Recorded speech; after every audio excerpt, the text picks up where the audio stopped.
I have completed almost entire Dark Souls 3 as a complete beginner. Now this is coming from someone who plays games on easy and almost always rage quits after he can't defeat the boss in a couple of tries. And in the last episode, I defeated arguably one of the hardest bosses in the game, the Dancer. If you want, you can check the playlist. It will be linked down below. Some of you have pointed out that I've missed some zones. So after I reach Lord of Cinder, I'm gonna return back and visit those places and defeat the bosses that I've missed. So without further ado, let's dig in and see what's in next episode. After defeating Dragonslayer, I pushed forward, the Grand Archives. Only thing I did before was level up, and I went and found Ferrant Coal. Gave it to Smith, and woohoo! I have the Sharp Infusion now. First thing that really pissed me off is to see Crystal Sage again. As I remember, I killed her a long time ago. But with a swift combo, she vanished. Was I now seeing things? Is this game slowly becoming a psychological thriller? As I kept going, I found this zone quite interesting. It gave me kind of a Harry Potter vibes for some reason. Deeper into the archives, I found these scholars, which seemed to be easy to defeat. But I don't want to make the same mistake as I did with jailers, thinking they are easy. If it seems to be easy, that means you haven't seen its final form. Crystal Sage appeared again, which means I'm definitely not seeing things. She is real! Real question is, why isn't she dead? Are we in Arrow series now, where people just don't die? Is she gonna make a 6-month fighting course and then help me out fight Ra's al Ghul? Oh wait, that is another topic. We're back to fighting Lords of Cinder. Anyways, these hands pop out of nowhere to scratch my balls, but are manageable. I finally reach and kill Crystal Sage once again. However, she might return using Lazarus Pit. Oh wait. I'm rambling again. So I got the Crystal Scroll, which is completely useless since I didn't cast a single spell during the entire run. I also dunk my head in wax. Don't know why. It is supposed to stop the ball scratching arms, to do damage and stack the curse spell on you, which is nice. Oh, wait till you see this epic combo of sneakiness and brain power. Even the Dark Souls pros would be green with envy. To make matters worse, he even killed me. To make it even more insane, I was cornered by every possible enemy in the game, sending 100,000 souls down the drain. Fuck you. After that, I was just pissed and wanted to get out of here. I was too annoyed to even play the game, so I just died in a lot of random encounters. Soon I found a shortcut. Where you kill the sage, you go up these stairs, and then you go left and you reach this elevator, which brings you back to the ground floor. As I already accumulated around 65,000 souls, I wanted to go back and at least level up. Used 1 point in Dex and went further. Soon I was on the rooftops, but I was missing a bonfire, which meant every time I die, I have a long walk back to my cold dead body. Why is that a problem? Well, it's a Dark Souls game, and you never know when you might get gangbanged by a group of gargoyles. So I went back and retrieved my souls. I have to admit, I was surprised how easily I defeated the first gargoyle. The only thing that was a problem were his blocks. The second one was much harder to defeat because it was pretty narrow rooftop. But luckily, sometimes the game works in your favor. But only on a rare occasions. Maybe every second full moon. Bit more exploration got me to the next courtyard. I'm pretty sure I missed a bonfire because I've been exploring for more than an hour and still haven't found one. I was then introduced to a shitstorm of magic and axes and everything you could possibly throw at the poor ashen soul. I managed to defeat the Axeman, but the Assassin-Sorcerer combo was just too much for me to deal with at once. Luckily they don't respawn, but they do parry your attacks somehow. I managed to take out the Sorcerer and the Assassin afterward.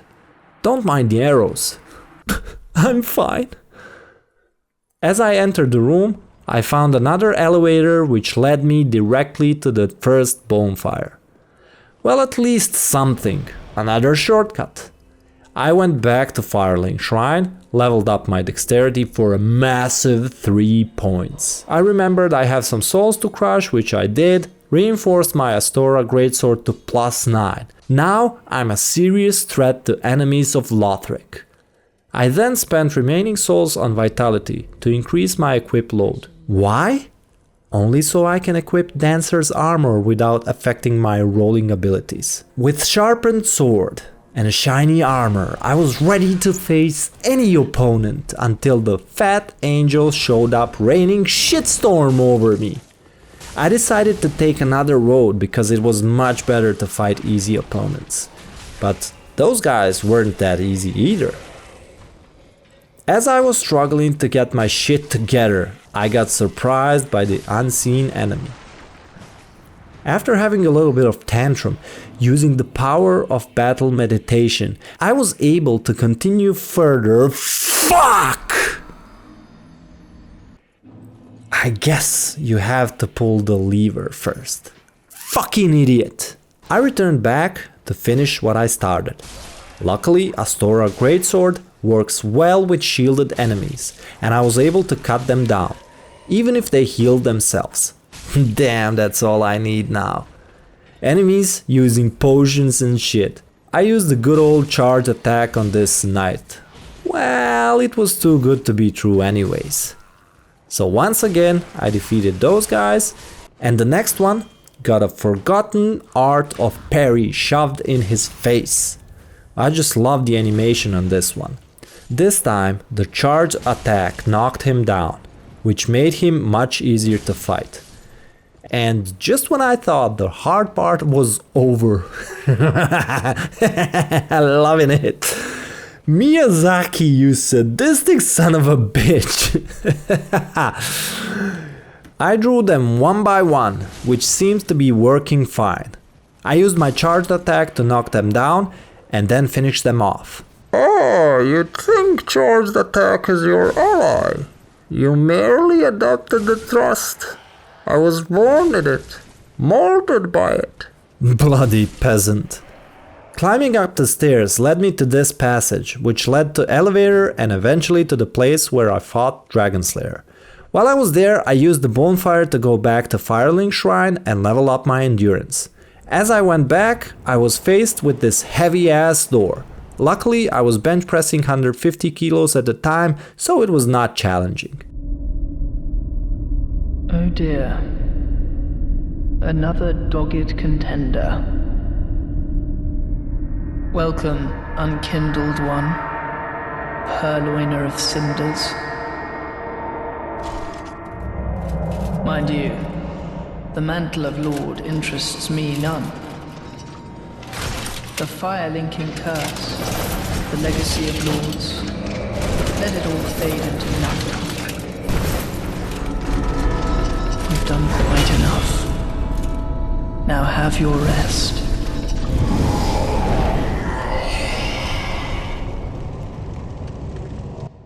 And there I was, faced with Lorien, the Elden Prince. I heard about this boss, and I know a lot of people had trouble with him, so that meant I'm going to have even more trouble. I had a good start, but this teleport really fucked me up. I didn't even know where he is, what is going on, until he devoured me with that attack. I was struggling to find my bearings, and his attacks were swift, although not too powerful, which was a good sign. Since I knew I was going to dodge a lot, I went in butt naked. Okay, so maybe I need to adapt the movement. Next time should be much better. Third is the charm.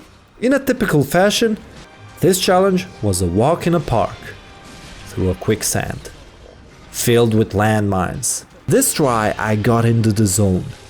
Didn't even know what his attacks were, but I managed to dodge most of them by instinct.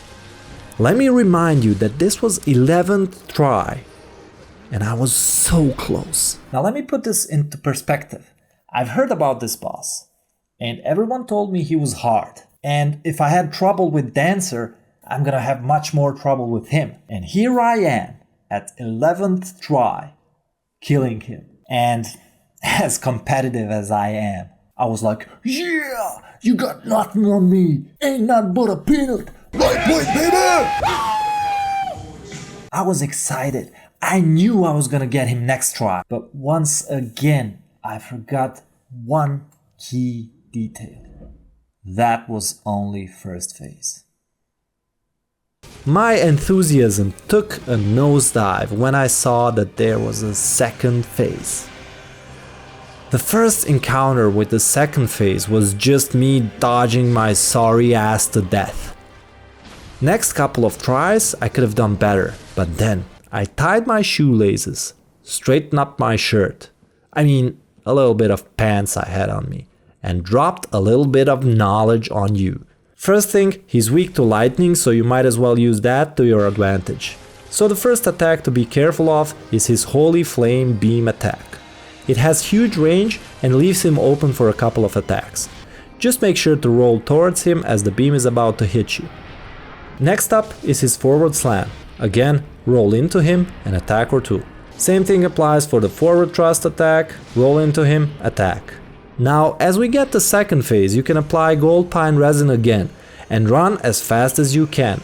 Because once Lothric appears, he's gonna fire some homing projectiles which you have to either run away from or roll. Lorian is going to be using same attacks as usual. You can almost put one attack after each swing. As he goes down, Lothric will try to revive him. If you got him low enough, you can finish them off. If not, you have a window of like 2 or 3 seconds and then you have to stop attacking and move away because there's a huge blast after he revives Lorian. And that, my friends, is how I defeated Twin Princes in 17 tries. Yep, you've heard it right. 17 tries. So we are almost there. But before I go for Lord of Cinder, I'm gonna track back, as I said it. I want to defeat other bosses as well. I've heard Nameless King is challenging, so I want to try that. I also missed an entire zone called Smoldering Lake, so I want to check that one as well. So there will be a couple of more episodes before I face Lord of Cinder, so make sure to check them as well. I'm going to play DLC as well, since this game is so much fun. I don't know why haven't I played it before. Next up, please go to my community tab and vote for the next game I should play. At the moment, Dark Souls 2 and Sekiro are tied up, but there's plenty of time for you to put your vote in. So that would be all. And if you missed an episode, make sure to check playlist Rise the Ashen One. It will be linked down below. And as always, may your gaming sessions be epic and your victories plentiful.